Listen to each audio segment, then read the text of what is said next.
Hi church, I am just about to send out the latest email guidelines, and as I was doing that I thought it would be worth recording just a short video going through some of those to add more of a personal touch to our continued guidance. And some of it we announced yesterday, but I wanted to give an additional video to that with a bit more explanation maybe than we did in the service. So as you will know, our roadmap is that from this Sunday onwards that we will be increasing our capacity in the building, and then in August we will be taking our live service offline to allow the tech team to get everything back on the balcony, rerun a lot of wires, do a lot of stuff that needs to happen, and that's going to take some time. Hopefully we're hoping in August to do some outdoor services, and we'll make that decision week by week really as we look at the weather forecast. And if it is going to be nice, then we want to move and use outdoors as much as we possibly can, but we will make that known as we go. And on the 15th of August we are planning not to have a service, but we will go down to Ewhurst playing fields, and we'd encourage you to join us there from 12 to about 1. Bring a picnic and let's enjoy the fresh air, the outdoors, and spend some time together there. However, if it is scheduled to rain, then we will rethink that, and we'll let you know what we will do then. And then coming into September, we will begin to gradually increase things. Youth and kids will return. Hopefully our connect groups and stuff like that will happen. Our community hot meals will begin as we seek to serve those around us. And so that's a bit of the roadmap. Now the guidance today is what has been dubbed Freedom Day. It is the day when all of our legal restrictions cease. And so what we have implemented is guidelines to help us moving forward to know our best practice and what we can do to help one another. So one of the things that will continue to happen for the foreseeable future is that you will need to register to come along to one of our services. Just like you pre-booked a row, whether that was 2 or 5, now we're going to ask you to register individual seats. The reason for this is that we can keep a record of who is in our building. Even though the legal requirement for that has ceased, it will still be really helpful. It'll also be really helpful in order for us to maximize our capacity. So while we have restored all of our seating, downstairs that's 180, upstairs that is about 50, we aren't going to utilize all of that initially. We are going to cap our capacity at 60%. Downstairs that means around about 100, upstairs that means around about 30. Now part of that is to give the assurance that you will have space around you as you return, particularly if you're coming back for the first time.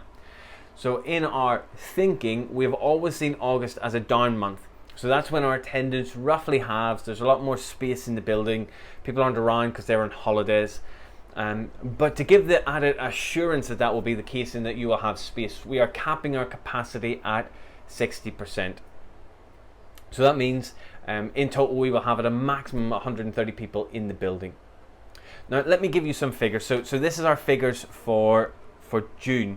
So in June, the most people we had in the building was 70. And from there, it's been much lower. It's been around 60 people each week from there on. And so what we've had return so far is about half of what our capacity will be at 60%. So we're allowing for up to 130, but at the moment we've had about 70 at most people back in the building. And so we aren't imagining that there's going to be this sudden influx and increase of people and that there won't be very much room. Looking at the fact that it's coming into summer holidays and what our capacity has been so far, then we feel fairly certain that things won't feel crowded and you won't feel lots of space. But we've put in that guard of a 60% capacity to make sure on that. On entry, you will still be asked, have you any COVID symptoms? That's to make sure everybody is okay. We'll still ask you to sanitize your hands. And like I said yesterday, when it comes to masks, we are adopting the approach of personal responsibility, of thinking about others. As I said yesterday, as a church, everyone has done fantastic. No one has given us any reason to not trust you. That in all that we have done so far, everybody has been really compliant. They've gone along with everything that we have asked, and we want to thank you for doing that. And our gut is to trust you as we go forward in this whole area of personal responsibility. Our encouragement is to wear masks if you are moving down the aisles and if you are in close contact with people. But when you're at your seat, that you can remove it if you wish. There's no requirement to remove masks. Nobody's going to judge you for continuing to wear a mask. What we want to do is move as the regulations move to a place of personal responsibility. And so it's a bit more like a restaurant than a supermarket. In a restaurant, you will come in, you'll go to your table, you'll take off your mask, and you'll spend roughly an hour there talking to people, having people talk around you, eating your food.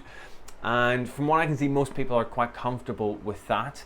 And so that's more of the model that we will be using. We will be returning to singing on Sunday. The guidance towards that has changed. We will continue to open our windows and doors and try and create as much ventilation. We will continue to make our services about 1 hour, 15 minutes at their maximum, again, to minimize the amount of time that you are in there. And we're also encouraging people to get the lateral flow tests. So you can pick these up from any chemist for free. You can order them online for free. They normally arrive within about a day.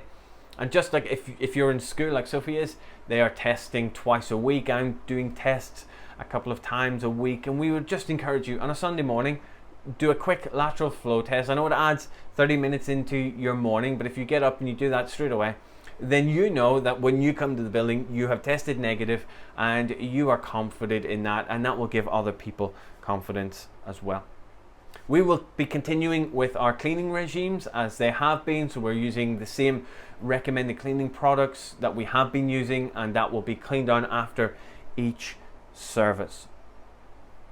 In all of this, what we are seeking to do is move along while being responsible, to move along while trying to be thoughtful and wise, and as Paul says, that we would live our lives worthy of the gospel that we have received. Now, everything that I've said is reviewed regularly. I'm going to be on holiday from this Saturday, and the team will still be reviewing stuff. There will still be communications going on. They'll be watching to see what happens.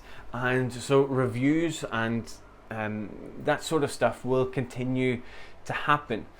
But in all that we're doing, we're trying to make the right decisions and the best decisions on behalf of the church. And so if you feel ready to come, then we are ready to welcome you.